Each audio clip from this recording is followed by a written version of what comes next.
हो स्वामी, नमोस्तु नमोस्तु नमोस्तु। तो अपन सीधे सबसे पहले पूज्य गुरुदेव के चरणों में चलते हैं, वंदन कर आशीर्वाद तो मिल ही गया है। अब इसी के साथ मैं पूज्य क्षुल्लक श्री स्वरूप सागर जी महाराज के चरणों की वंदन करते हुए निवेदन कर रहा हूँ महाराज श्री आगामी इस कार्यक्रम से आप हम सबको जोड़िएगा। इच्छा मुनि त्रय के चरणों में बारंबार नमोस्तु।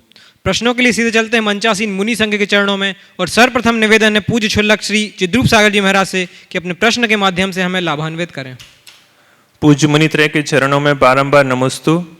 महाराज जी, आज पूज्य आचार्य अकंपनाचार्य आज जी 700 मुनिराजों का उपसर्ग दूर हुआ था और आज उनकी आहारचर्या संपन्न हुई थी। तो जिन श्रावकों के यहाँ मुनिराज के आहार नहीं हुए, उनको जिनके यहाँ आहार हुए थे उनके भोजन उन श्रावकों ने कराए। तो इस तरह से उन्होंने रक्षा सूत्र बांध करके उस वात्सल्य पर्व को मनाया। लेकिन महाराज जी, आज देखने में आता है कि जो श्रावक सतत आहार दान में लगे रहते हैं, लोग उनको कुछ वाक्यों से हतोत्साहित करते हैं। वो कहते हैं आप तो फ्री हैं, आपके पास तो समय है, इसलिए आप लगे रहते हैं। और कई बार कहते हैं कि अभी आप मत लगाओ, आपके यहाँ तो आहार हो गए हैं, आप बाद में लगाना। तो इस आज के पर्व से क्या शिक्षा लेनी चाहिए कि जो सतत आहार दान करते हैं उनकी किस तरह से अनुमोदना हो और उनसे क्या शिक्षा मिलनी चाहिए? कृपया समाधान करने की कृपा। देखिए, बहुत ही प्रासंगिक सवाल आपने उपस्थित किया है। ग्रही दानेन शुद्धते, गृहस्थ की शुद्धि दान से होती है। गृहस्थ जीवन की सार्थकता का आधार ही दान है, और दान में सर्वोपरि पात्र दान है।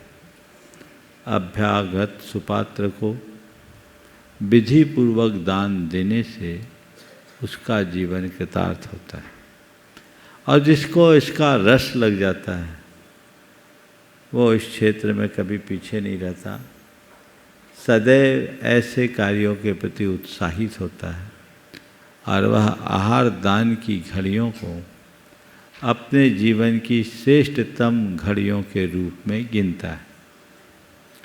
जहाँ तक सवाल है नियमित आहार आदि में भागीदारी रखने वाले गृहस्थों का, और उनके विषय में ऐसा कहने वाले लोग जो उनको हतोत्साहित करते हैं या फप्तियाँ कसते हैं, वे लोग हैं जिनने जीवन को ठीक तरीके से समझा नहीं। पहले तो मैं कहूँगा कि अगर लोग आपसे कहे कि आप फ्री हैं, आपके पास समय है, तो आप उनसे कहिए जी हाँ, हमने अपना समय का सही उपयोग किया, इसलिए आज हम फ्री भी हैं और हमारे पास समय भी। आपने अपने समय का अभी तक उपयोग नहीं किया, उपयोग नहीं जाना, इसलिए ना आप फ्री हैं ना आपके पास समय है। पर हमको ये भी पता है कि ना आप फ्री हैं ना आपके पास समय है, और न ही आपके पास कोई काम है। काम भी नहीं है। आज के लोगों की कहानी क्या है? रत्ती भर काम नहीं है और क्षण भर की फुर्सत नहीं है। लोग बहुत बिजी हैं। काश लोग ये समझ पाए कि समय का क्या उपयोग है। जो लोग ऐसा कहे कि आप फ्री हैं और आपके पास समय है, तो उन्हें यही उत्तर दो कि गुरुओं के समागम से हमने अपने आप को फ्री रखना और समय बचाने की कला सीख ली। हमारा समय व्यर्थ के कार्य में नहीं खपता, हम अच्छे कार्यों में खपाते हैं, और हम अपना हर पल एक एक पाई का सद्व्यय करके अपना भविष्य अच्छा करते हैं, और आप अपने पैसे को अनाप शनाप कार्यों में लगाकर उसे व्यर्थ करते हैं। जो लोग ये कहते हैं कि आप फ्री हैं, आपके पास समय है, उन लोगों को ये देखना चाहिए कि रोज़ पार्टी शार्टी में जाने के लिए तुम्हारे पास समय कहाँ से आ जाता है।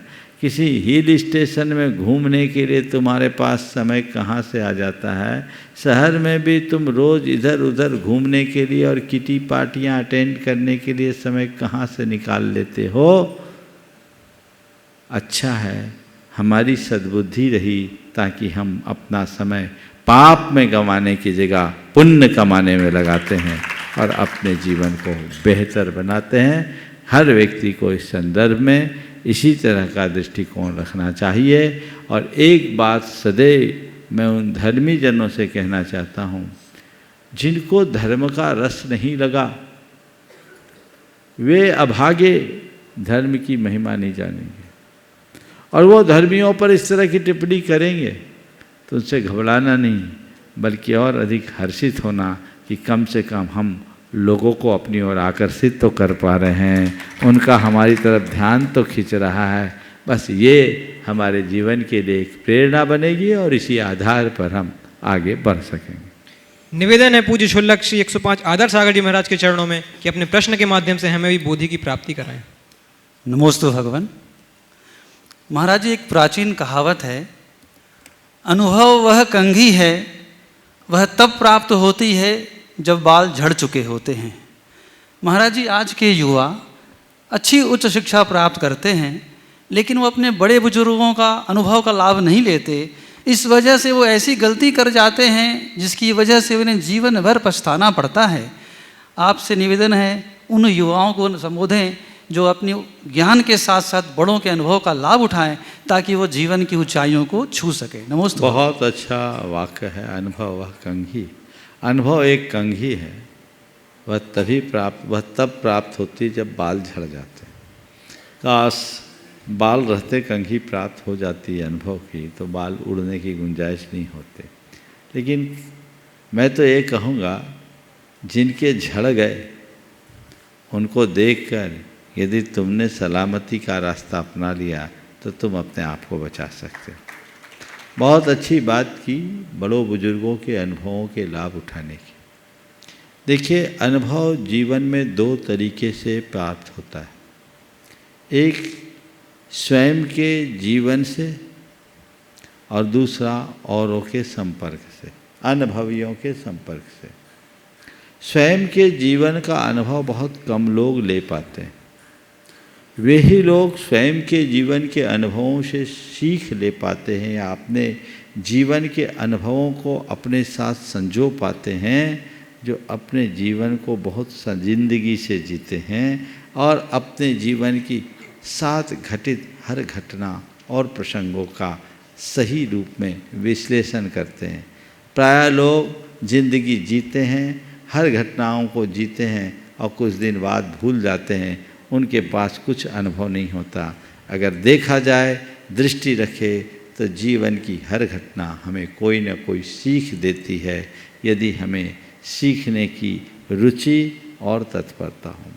तो हम अपने जीवन से भी बहुत कुछ अनुभव लेते हैं, लेकिन जीवन का अनुभव हमें तब मिलता है जब हम चीज़ों को भोग लेते हैं। लेकिन तकलीफ तो तब होती है जब जीवन का अनुभव लेने के बाद भी लोग वही गलतियां दोहराते हैं। ऐसे लोगों के लिए दुष्यंत कुमार की ये पंक्तियां बड़ी सार्थक प्रतीत होती है, जो उन्होंने लिखा, हाथों में अंगार लिए मैं ये पूछता रहा, हाथों में अंगार लिए मैं ये पूछता रहा, कोई मुझे इन अंगारों की तासीर बता दे। ऐसे ज्ञानियों को कौन समझाए? मूर्ख बोलना तो मुझे अच्छा नहीं लग रहा है। अब क्या बोले? सब कुछ भोगने के बाद भी जो सीखना न चाहे वो दुख भोगने के लिए अभिशप्त रहता है, और जीवन में घटित प्रसंगों से जो सीख लेता है वही जीवन में आगे बढ़ पाता है। तो स्वयं के जीवन से बहुत कुछ सीखा जा सकता है। हम अपनी हर गलतियों से भी सीख ले सकते हैं। एक युवक किसी सफलतम व्यक्ति से पूछा कि आपकी सफलता का राज क्या है? उन्होंने उत्तर दिया, सही निर्णय। पूछा, आपने सही निर्णय लेने की क्षमता कैसे पाई? उसने उत्तर दिया, अनुभव से। बोले, आपको सही निर्णय लेने का अनुभव कैसे मिला? उत्तर दिया, गलत निर्णय से। सामने वाला आश्चर्यचकित, गलत निर्णय से सही निर्णय लेने का अनुभव कैसे? उनने उत्तर दिया, मैंने अपने हर गलत निर्णय की समीक्षा की और तय किया, आगे इसकी पुनरावृत्ति नहीं करूँगा, मुझे सही निर्णय का अनुभव हो गया। तो अगर व्यक्ति अपने प्रति गंभीर है तो स्वयं की गलतियों से भी बहुत कुछ सीखा जा सकता है। इसलिए पहली बात, स्वयं के अनुभवों से कुछ सीखो, और दूसरी बात, अनुभवी लोगों के संपर्क में रहो। बहुत सारी चीज़ें हैं जो हम अनुभवी लोगों से सीखते हैं, और वह चीज़ें, जो चीज़ें भविष्य में हमारे साथ घटने वाली है, ऐसे दौर से जो लोग गुजर चुके हैं, उनसे हम बहुत सारी चीज़ों को सीख सकते हैं। तो वो सीखने की कला और दृष्टि हमारे अंतर मन में विकसित हो जाए तो जीवन में बदलाव ला सकते हैं। बड़े बुजुर्गों की सीख हमें कभी भूलना नहीं चाहिए, उनके अनुभवों का लाभ हमेशा लेकर के चलना चाहिए। जो बुजुर्गों के अनुभवों की उपेक्षा करते हैं, उनके लिए बुंदेलखंड में एक बड़ी अच्छी कहावत है, जो न माने सयानों की सीख, जो न माने सयानों की सीख, ले खपरिया मांगे भीख। ये बड़ी अनुभव प्रसूत बात है। अगर बड़ों का आदर करोगे, बड़ों के अनुभव से जुड़ोगे तो जीवन को आगे बढ़ाओगे। मानता हूँ आज की पीढ़ी ज़्यादा पढ़ी लिखी, उसे तकनीकी का अच्छा ज्ञान है, उसका बौद्धिक विकास बहुत कुछ है, लेकिन ध्यान रखना, ज्ञान विज्ञान एक और है, अनुभव एक और। कई बार अच्छे अच्छे ज्ञानी विज्ञानी धरे रह जाते हैं और अनुभवी लोग फतह कर जाते हैं। इसलिए मत सोचना कि मेरे पिताजी कम पढ़े लिखे, मेरी माँ को क्या अकल है, मैं पढ़ लिख कर आया हूँ, मैं इंजीनियर हूँ, मैं IITN हूँ, मैं MBA किया हूँ, मैं IIM का प्रोडक्ट हूँ, मैं CA हूँ, मैं वो हूँ। अरे सब भूल, वो तेरे बाप है, इस बात को याद रख, वो तेरी माँ है, इस बात को याद रख। वो गैर पढ़े लिखे होने के बाद भी तुमसे बेहतर हो सकते हैं। और एक घटना बताऊंगा। एक जगह तार डालना था किसी लाइन के लिए, तो एक जिग जैक पाइप था, लंबा पाइप था, जिग जैक पाइप। अब उस जिग जैक पाइप में से तार को ले जाना था। इंजीनियर्स माथा पच्ची कर रहे थे कि तार अंदर कैसे घुसाएं, लंबा कैसे करें। वहाँ एक चरवाहा बैठा था बहुत देर से, अनपढ़, वो इन लोगों की परेशानी को देख रहा था। जब ये लोग घंटों माथा पच्ची करते रहे तो उनने कहा, इंजीनियर साहब यदि आप मुझे मौका दें तो हम आपका काम एक पल में कर सकते हैं। बोले तू क्या करेगा, तो हम इतने बड़े बड़े इंजीनियर, हमारी सारी इंजीनियरिंग यहाँ काम में नहीं आ रही, तू क्या करेगा। बोला आप अपनी इंजीनियरिंग धरो, मेरी इंजीनियरिंग को टेस्ट कर लो। ठीक है करके देख। परेशान तो हो ही गए थे।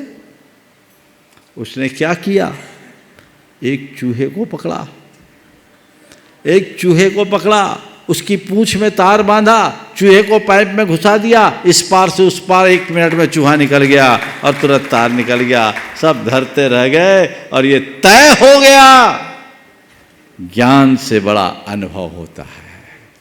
क्या तय हुआ, ज्ञान से बड़ा अनुभव होता है। ज्ञान धरा रह जाता है, अनुभव जीत जाता है। उन सारे इंजीनियरों का अभिमान चूर चूर हो गया। तो मैं उस नई पीढ़ी से ये जरूर कहना चाहूँगा, तेरे पास डिग्रियों का पुलिंदा हो सकता है पर अनुभव नहीं। अनुभव का कोष तो घर के बड़े बुजुर्गों के पास होता है। प्रत्येक वृद्ध की एक एक झुर्रियों में हजार हजार अनुभव भरे होते हैं। यदि तुम उनसे सीख लोगे तो जीवन को ऊंचा उठा सकोगे, और सीख नहीं पाओगे तो जीवन तो तहस नहस होना ही। नमोस्तु पूर्वक निवेदन है परम पूज्य मुनिवर श्री शीतल सागर जी महाराज के चरणों में कि अपने प्रश्न के माध्यम से हमें भी समाधान रूपी शीतलता प्राप्त कराएं। ओम नमः।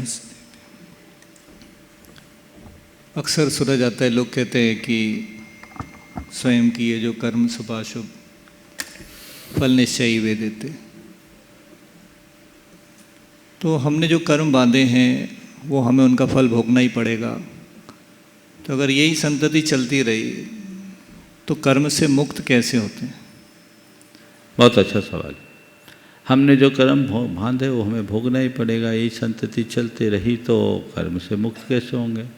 भाई बीज बोएंगे तो अंकुर तो फूटेगा, और अंकुर फूटेगा तो नया बीज पैदा होगा, फिर अंकुर फूटेगा, बीज से वृक्ष, वृक्ष से बीज, अनंत काल तक की यात्रा चलती ही रहेगी। हाँ, इस संतति का विच्छेद हो सकता है, बशर्ते एक बार बीज को भून दिया जाए। क्या किया जाए? हाँ, एक बार बीज को भून दिया जाए। अगर बीज को भून दिया जाए तो भुना हुआ बीज धरती पर डालो तो अंकुर नहीं होता। तुम्हारे कर्म का उदय आ रहा है, जो कर्म के बीज उदय में आ रहे आने दो, समता की आंच में उन्हें एक बार भून दो। कर्म के इस चक्र से हमेशा हमेशा के लिए मुक्त हो जाओ। नमोस्तु पूर्वक निवेदन है परम पूज्य यूनिवर्सिटी निर्वेक सागर जी महाराज के चरणों में कि हमारी निर्वेक वृद्धि है तो अपना प्रश्न प्रेषित करें। संस्कार और संबंधों की रक्षा के विषय में आपने सुबह बताया था। एक समय था जब लोग अपनी बेटी का विवाह करते हुए सामाजिक, पारिवारिक और देश संबंधी संबंधों को नयापन देकर के नई दिशा देते थे। अब युग का परिवर्तन हो रहा है। आज व्यक्ति अथवा बेटियां भरे पूरे परिवार में जाना नहीं चाहते। या तो वहाँ पर बेटा हो तो अकेला हो और वो भी नगर के बाहर कहीं रहता हो, तो इसमें वो अपनी जीवन को सुरक्षित और सुखी समझती हैं। क्या वास्तव में भरे पूरे परिवार के साथ अथवा उससे अलग रह कर के किस तरह से अपने जीवन को सुखी और अच्छा बनाया जा सकता है? आज के इस पर्व पर अगर बेटियों को सही दिशा बोध मिल जाए, शायद हमारे संस्कारों को सुरक्षित रखा जा सकेगा। कृपया। बहुत ही महत्वपूर्ण बात महाराज जी ने उठाई। आज पूरी व्यवस्थाएं बदल गई। अब संयुक्त परिवार तो लगभग समाप्ति हो गए। एकल परिवार की प्रमुखता है और अब तो मुझे दिखता है कि धीरे धीरे परिवार भी खत्म होने लगा। ये सब बहुत बड़े संकटों का संकेत है। हमें इन पर ध्यान देना चाहिए। अब किसको कैसे रहना है ये उनका व्यक्तिगत चुनाव, पर आपकी बात की समीक्षा मैं 2 शब्दों में कहूँगा। एक में स्वतंत्रता है और एक में सुरक्षा। अब आप तय कीजिए आपको क्या प्रिय है, स्वतंत्रता या सुरक्षा। आप अकेले रहोगे तो फ्रीडम होगा, लेकिन सुरक्षित नहीं रह सकोगे। ना आप सुरक्षित रह सकोगे, ना आपके संबंध सुरक्षित रह सकेंगे। एक बार मुझसे किसी ने कहा, महाराज आजकल तलाक के इतनी ज़्यादा प्रकरण क्यों बढ़ रहे हैं, जबकि आज भी ज़्यादातर लोग सास ससुर से भी अलग रहते हैं, अकेले रहते हैं, फिर तो कोई घरेलू हिंसा की बात नहीं और नहीं ये सब। तो मेरे मन में एक विचार आया जो आज महाराज के सवाल के संदर्भ में कहना चाहूँगा। मैंने कहा देखो भाई, मियाँ बीवी में झगड़ा तो अनादि से, और मियाँ बीवी प्रेम करने के लिए कभी बनते ही नहीं। ये तो पिछले जन्म का बैर भुनाने के लिए आते हैं, ऐसा किसी ने कहा। हाँ, पिछले जन्म का किसी ने कहा ऐसा कि पति पत्नी का रिश्ता आपस में प्रेम करने के लिए नहीं बनता, पिछले जन्म का बैर भुनाने के लिए। ये मेरा मत नहीं है, लेकिन किसी ने कहा। तो थोड़ी बहुत खींचातानी तो सबकी चलती है, और गृहस्थी में कर्म बंध और कर्म निर्जरा दोनों इसी से होता है ना। तो ये चीज़ तो खींचातानी चलेगी, लेकिन पहले इस खींचातानी के बावजूद लोग आपस में सामंजस्य बैठा के रखते थे, और आजकल क्या है, नहीं बैठता। तो मेरे मन में एक विचार आया। मैंने कहा देखो भाई, पहले पति पत्नी में झगड़ा होता था तो इस बात का संकोच होता था कि बाजू के कमरे में घर के अन्य सदस्य थोड़ा धीमे बोलो, उनको पता नहीं लगनी चाहिए। रात का झगड़ा रात बीतते तक सिमट जाता था। अब क्या होता है, माँ बाप से दूर हो गए, अलग रह रहे, आपस में तनातनी चल रही, और उस तनातनी में जो खींचातानी होती है तो झगड़े बढ़ते हैं। बातें ऐसी होती कि पूरे अपार्टमेंट में गूंज जाते हैं। फिर वहाँ कोई मध्यस्थता करने वाला नहीं होता, दोनों अपने अपने गर्लफ्रेंड और बॉयफ्रेंड को फ़ोन लगाते हैं, और इन दो के बीच में तीसरा त्रिकोण बनाता है, तो हमारे संबंधी असुरक्षित हो जाते हैं और मामला धीरे धीरे बढ़ते बढ़ते तलाक के स्तर पर आ जाता है। होता है कि नहीं, बोलो। यदि संयुक्त रूप से रहे तो ये झंझट भी कम हो सकता है, सुविधाएं भी सारी रहती हैं। आज एक बहन बोल रही थी बंडा वाले कि हम लोग संयुक्त परिवार है, तीन 4 बहुएं एक साथ रह रहे हैं और इतना अच्छा आज उनकी माँ का स्वास्थ्य ठीक नहीं है तो उनकी सेवा चारों मिलकर इतने अच्छे से कर रहे, हर्षित है और वो भी हर्षित, ये भी हर्षित। कहीं भी जाना हो तो जा सकते हैं, कहीं भी आना है तो आ सकते हैं। ऐसी स्वतंत्रता जिसमें सुरक्षा है स्वीकार करनी चाहिए, पर सुरक्षा को ताक पर रखकर अपनाई जाने वाली स्वतंत्रता कतई स्वीकार नहीं होनी चाहिए। पूजा जैन, प्रिया जैन, विद्या शीतल संस्कार केंद्र पाठशाला बड़ा मंदिर जो किले अंदर है, उन सभी लगभग 12 बच्चे हैं अभी जितने भी यहाँ पर उपस्थित हैं, वे अपना प्रश्न रखेंगे। और एक बार जोरदार करताल ध्वनि मुनि श्री शीतल सागर जी महाराज जब ग्रस्त अवस्था में थे, ऋषि जी भैया, तब वे पाठशाला पढ़ाते थे इन बच्चों के लिए और आज ये बच्चे उस पाठशाला को वहां पर संचालित कर रहे हैं, चला रहे हैं। वे अपना प्रश्न यहाँ पर रखेंगे और अगले क्रम में मैं आमंत्रित करूंगा श्रीमती सरला जी पाटनी, कोलकाता, मुंबई। मंच में विराजमान सभी मुनिराजों को नमोस्तु नमोस्तु नमोस्तु। मंच पे विराजमान सभी चुल्लकों को इक्षामि इक्षामि इक्षामि। महाराज जी, मेरा प्रश्न यह है कि भावना योग हमें हर क्षेत्र में आगे बढ़ा रहा है। आज भावना योग शिक्षा के क्षेत्र में भी आगे बढ़ा रहा है और मानसिक शांति के क्षेत्र में भी आगे बढ़ा रहा है। तो क्या भावना योग हमारे पूर्व में जो कर्म खोटे किए गए हैं उनको काटने में भी हमारी सहायता कर सकता है? और क्या भावना योग हमारे जो आगे जो भाव शुद्ध कर सकता है ताकि हम ऐसे कोई खोटे कर्म करें ही ना? और क्या भावना योग हम अपने पाठशाला के बच्चों को प्रार्थना के पहले ऐसे कौन से कमांड दें कि हमारे पाठशाला के बच्चे धार्मिक और लौकिक दोनों क्षेत्र में आगे बढ़ें? नमोस्तु महेश। बहुत अच्छा सवाल उठाया आपने। भावना योग से क्या नहीं हो सकता? भावना योग से तो मुक्ति भी मिल सकती है। हमारे आचार्य कुंद ने समय सार में क्या लिखा है? उन्होंने भावना की ही तो बात की। आचार्य कुंद कहते हैं तुम जो होना चाहते हो, जो पाना चाहते हो, रात दिन उसकी भावना भाव। वो कहते जो आद भावन मिनम निच्चु जुतो मुनि समाचर दीसो सब दुख मोखम पावी अचरे निकाले न। जो मुनि नित्य मैं शुद्ध आत्मा हूँ इस प्रकार की भावना का आचरण करता है वह शीघ्र ही सर्व दुखों से मुक्त हो जाता है। तो जिस भावना योग से मुक्ति की प्राप्ति होती है उससे कर्म की निद्रा पुण्य का बंध तो बहुत साधारण सी बात है। हम भावना योग को ठीक तरीके से समझें और आगे बढ़ें। बच्चों को भावना योग पाठशाला में कराना चाहिए, करा सकते हैं, पाठशालाओं में भी कराना चाहिए। कई जगह तो लोग अपने स्कूल्स में करा रहे, राजेश हैं, कई स्कूल्स में ऐसा होता है। और जो 5 मिनट का भावना योग है बच्चों के लिए वो पर्याप्त है। सुबह उठने के बाद का और रात में सोने के पहले का, ये बहुत छोटा छोटा भावना योग है, इससे भी बहुत अच्छे परिणाम मिलते हैं। नमोस्तु महाराज जी। नाम दुनिया में इनका महान है, जानता इनको सारा जहान है, पूजता है इन्हें सारा संसार है। गुरु प्रेमाण सागर सिंधु है ज्ञान के इनका कोई ठिकाना नहीं।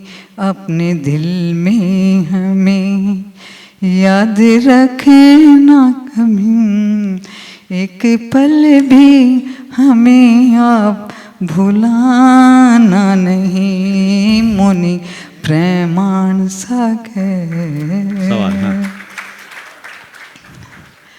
महाराज जी, आज का दिन जो है वो सहन करने का है। आज अगर 700 विष्णु कुमार अकंपाचार्य 700 मुनि अगर सहन नहीं करते तो ये हमारा पर्व भी नहीं मनता।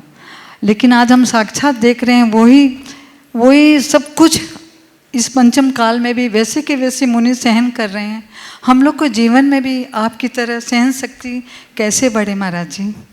देखिए, आपने कहा है आज का दिन सहन करने का, मैं कहता हूँ इसको थोड़ा संशोधित करो।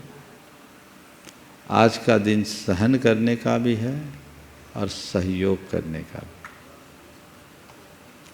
आज का दिन केवल सहन करने का नहीं है, सहन करने का भी है और सहयोग करने का भी। क्या करो? स्वयं के कष्टों को सहन करो। 2 लाइनें बोलूँगा।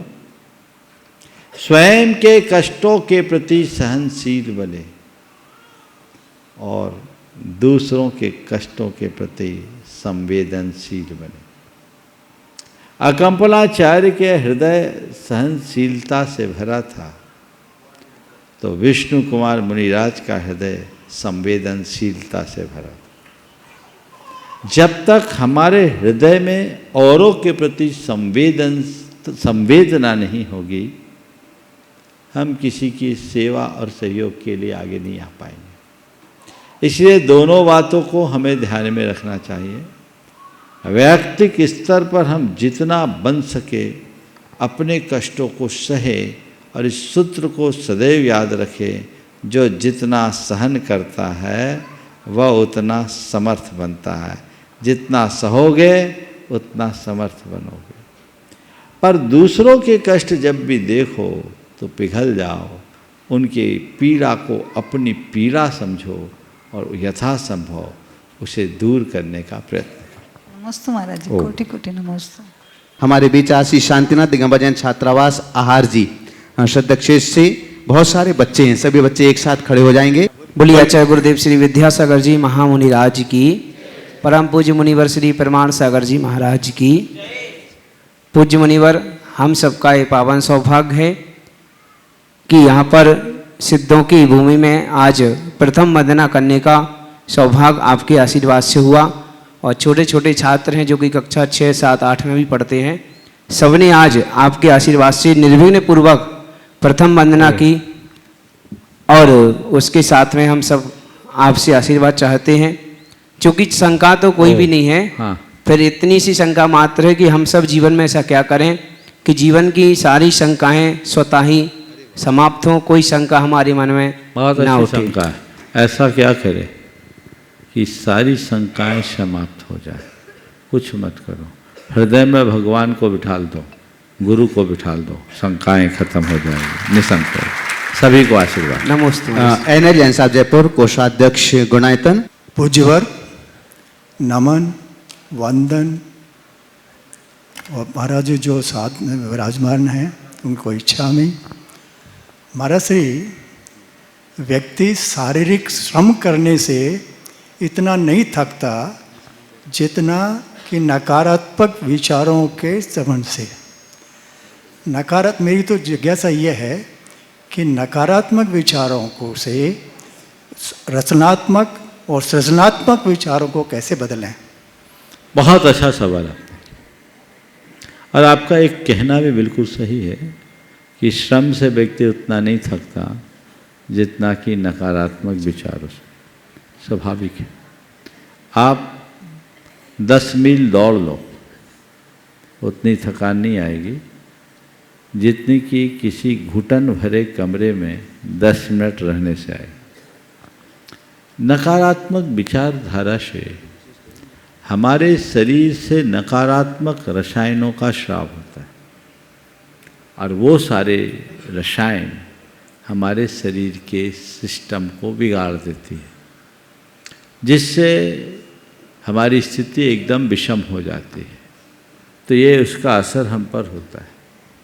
आपका जो सवाल है कि हम अपने नकारात्मक विचारों को रचनात्मक दिशा में कैसे बदलें और सृजनात्मक। हाँ, रचनात्मक सृजनात्मक एक ही है। सृजन कहो रचना कहो एक अर्थ है, पर्यायवाची। सृजनात्मक या रचनात्मक दिशा में लगने के लिए 4 उपाय कीजिए। सबसे पहली बात, हमें अपने नकारात्मक विचारों की दिशा मोड़नी है। दिशा को मोड़े। दिशा मोड़ने के लिए हमें दूसरे चरण में आना होगा। सकारात्मक आलंबन को लें। समझ गए? अगर हमारे मन में नकारात्मक विचार आ रहे हैं, वो बहुत हावी हो रहे हैं, हम अपनी दिशा मोड़ें, हम उसे मोड़ने की कोशिश करें और दिशा मोड़कर हम सकारात्मक आलंबन लेना शुरू करें। सकारात्मक आलंबन का मतलब कुछ अच्छा पढ़ना शुरू कर दें, कुछ अच्छा सुनना शुरू कर दें, कुछ अच्छी बातें करना शुरू कर दें, तो इससे हमारे जीवन में एक बड़ा बदलाव आ सकता है। तो दिशा मोड़ें और सकारात्मक आलंबन लेने की कोशिश करें, उसके लिए निरंतर आगे बढ़ाएं। तीसरी बात, अपना लक्ष्य बनाएं। मुझे रचनात्मक या सृजनात्मक दिशा में बढ़ना है, ये लक्ष्य सुनिश्चित कर ले। नकारात्मकता के परिणाम को देखें और सकारात्मकता के सृजनात्मकता के परिणाम को देखें और अपना लक्ष्य बना लें कि मुझे रचनात्मक दिशा में बढ़ना है। जब तक व्यक्ति रचना धर्मिता को अपने जीवन का लक्ष्य नहीं बना लेता, तब तक वो आगे नहीं बढ़ सकता। और चौथी बात, नित्य आत्म सुझाव दें। मुझे सृजनात्मक रहना है, मुझे रचनात्मक रहना है, मुझे सकारात्मक रहना है, तो हमारी जो दिशा है अपने आप बदलेगी, परिणाम भी बदलेगा। नमोस्तु महाराज सभी। हाँ जी, राजेश पूनम जैन भावना आयोग के कोऑर्डिनेटर हैं। और नमोस्तु गुरुदेव। गुरुदेव, राम नाम के नमोस्तु गुरुदेव। राम के योग्य काम किए बिना राम नाम लेना पूर्ण सार्थक नहीं है। तो महाराज जी, भगवान का नाम तो हम लेते हैं, परंतु उसको और अधिक सार्थक किस प्रकार बनाएं? बात बिल्कुल सही है। राम नाम की सार्थकता तब है जब राम के अनुरूप काम करे। राम नाम लेते रहें और काम रावण का करे तो मामला तो गड़बड़ है। इसी तरह हम भगवान का नाम ले और हमारी दिशा उल्टी हो तो भगवान का नाम सार्थक नहीं होगा। लेकिन यदि कोई व्यक्ति भगवान का नाम लेता है और अपने आप को भगवान के रास्ते पर मोड़ नहीं पाता, ले जा नहीं पाता, तो उसे हताश होने की ज़रूरत नहीं है। कम से कम जितनी देर वो भगवान का नाम लेता है, उतनी देर तो दुनिया का काम बनता है, उतनी देर तो शांति रहता है। हो सकता है कल उसका पुण्य बढ़े और उसमें बदलाव है। पूज्य गुरुदेव के चरणों में कोटि कोटि नमन है। गुरुदेव, हमारा प्रश्न ये है कि ऐसा कहा जाता है कि अगर साहस न हो तो शस्त्र व्यर्थ है, और गुण न हो तो रूप व्यर्थ है, और उपयोग ना आए तो धन व्यर्थ है, और अगर विनम्रता ना हो तो ज्ञान व्यर्थ है। तो हम इन सभी चीज़ों को कैसे अपने जीवन में अपनाएं कि इससे और ऊपर उठ सके? बस इस उक्ति को रोज अपने सामने रखो, अपने आप सब ठीक हो जाए। छोटे लाल जी बवाना वाले बंडा। महाराज जी, हमारा प्रश्न ये है कि 24 तीर्थंकरों में 19 तीर्थंकर के जन्म और तप की तिथि एक है, ऐसा क्यों? देखो, इस बात का जो तक है कि जन्म की सार्थकता तप धारण करने में, इसलिए जन्मदिन मनाना है ना तो सबको दीक्षा लेने का सोचना चाहिए। नहीं, ऐसा नहीं महाराज, हमारा कहना ये है कि जैसे आदिनाथ भगवान है, तो आदिनाथ भगवान का अपन क्या कहते हैं कि चैतवदी नवमी दिना जन्मे श्री भगवान, और स्वरपति क्या मैं पूछता ध्यान, उसी प्रकार कहते हैं अपन। हाँ, समझ गया मैं जो बोलना मैं क्या बोलना चाह रहा हूँ। सुनो, आपका सवाल है जो उनकी जन्म की तिथि वही तिथि उनकी दीक्षा की। हाँ, तो मैं आपको क्या संदेश देना चाह रहा हूँ, इसका संदेश समझो कि जन्म की सार्थकता किस में? दीक्षा में।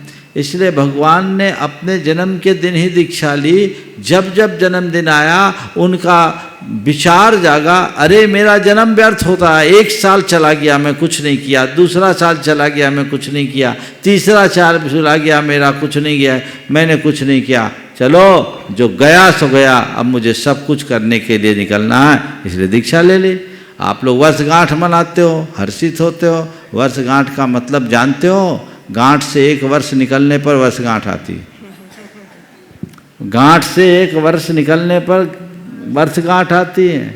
आप कितने 84 के तो हो गए होंगे, तो 77 है ना, तो उम्र बड़ी नहीं घटी है।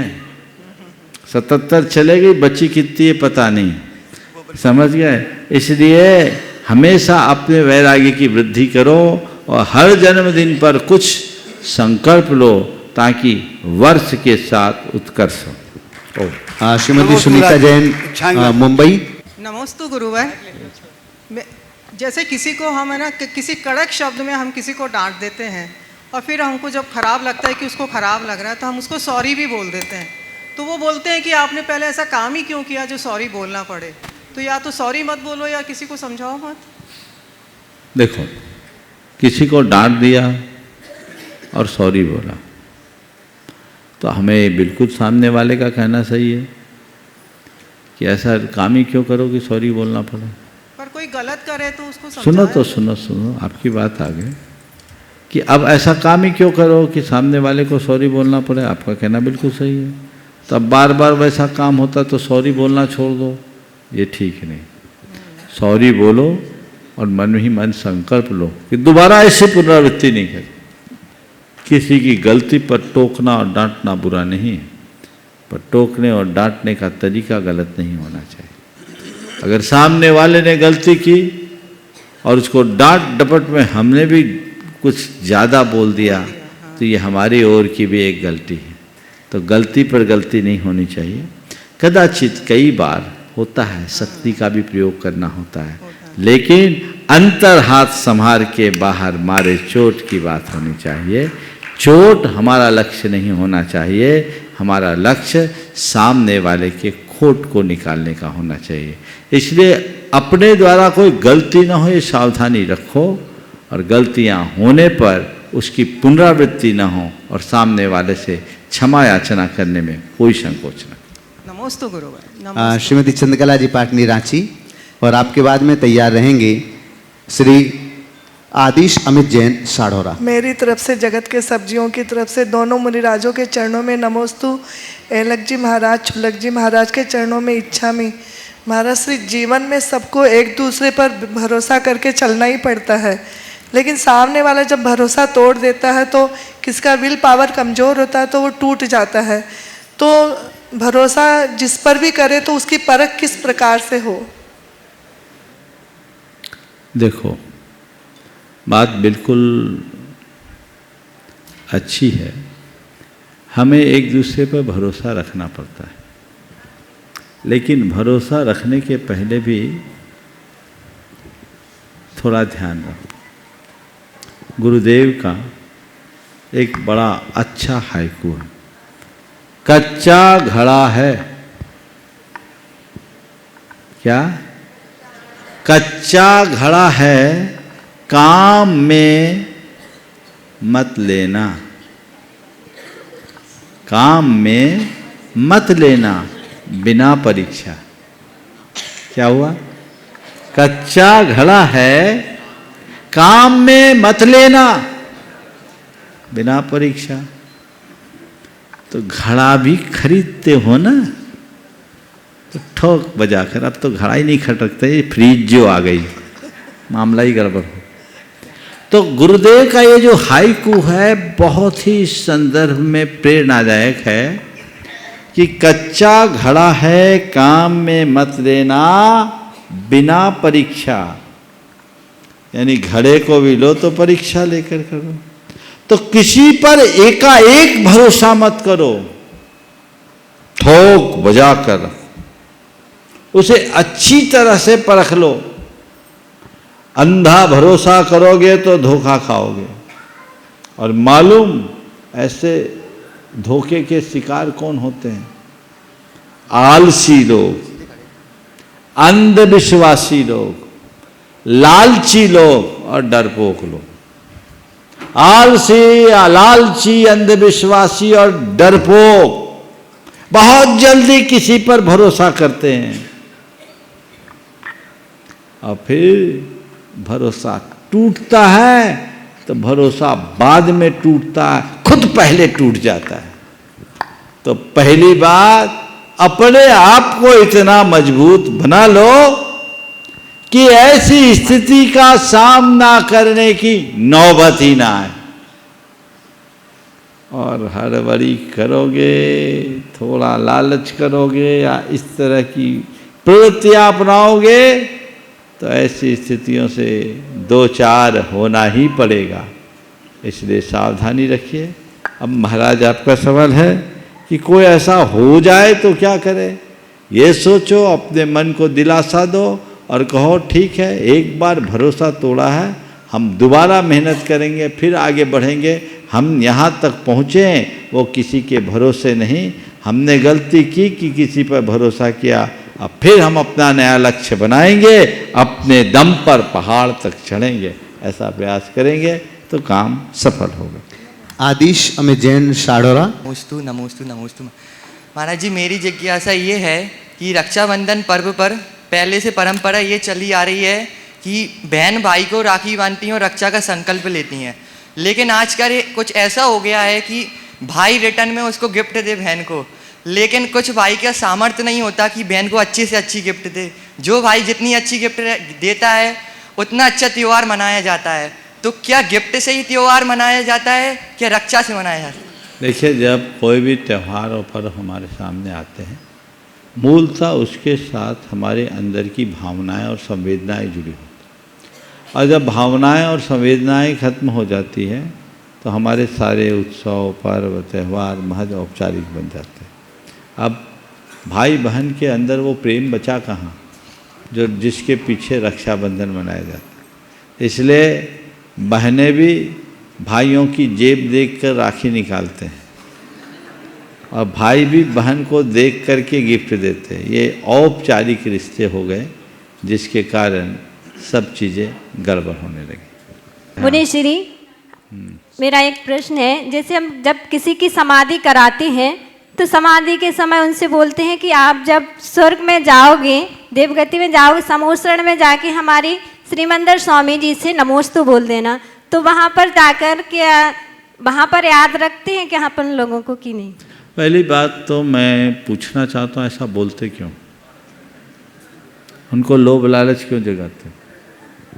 तुम स्वर्ग जाओगे, स्वर्ग का सपना दिखाओगे, कहीं मन में उसके पानी आने लगे और वो निदान बांध ले तो संलेखना और चौपट हो जाए।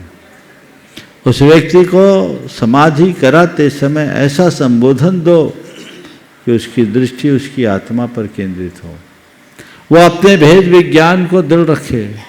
भावी जन्म की बात नहीं करो, पंचम गति की बात करो, जन्म मरण से ऊपर उठने की बात करो।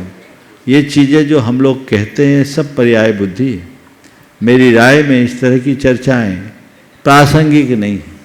हम अच्छी और गहरी चर्चाएं करें, उसे आत्मस्पर्शी बातें करें तो जीवन का पथ ज़्यादा अच्छा। प्रेमचंद जी एन उपकार एजेंसी सागर ट्रस्टी गुणायतन। नमस्तु। महाराज श्री, कहा जाता है कि ज्ञान धन से उत्तम है। ज्ञान धन से उत्तम है, क्योंकि धन की तुम्हें रक्षा करनी पड़ती है, जबकि ज्ञान तुम्हारी रक्षा करता है। तो महाराज श्री, हम ज्ञान का विकास कैसे करें? ज्ञानी के संसर्ग में रहो, अपने आप विकास हो जाएगा। देखो, धनी के पास रहोगे धन बढ़े कोई जरूरी नहीं, पर ज्ञानी के पास रहोगे तो ज्ञान बढ़ने में कोई संशय नहीं। ये ज्ञान की नहीं पाई रहे हो। चलो जी, नमस्ते। नेहा नीलेश जैन ठेकेदार परिवार बंडा। नमोस्तु महाराज श्री।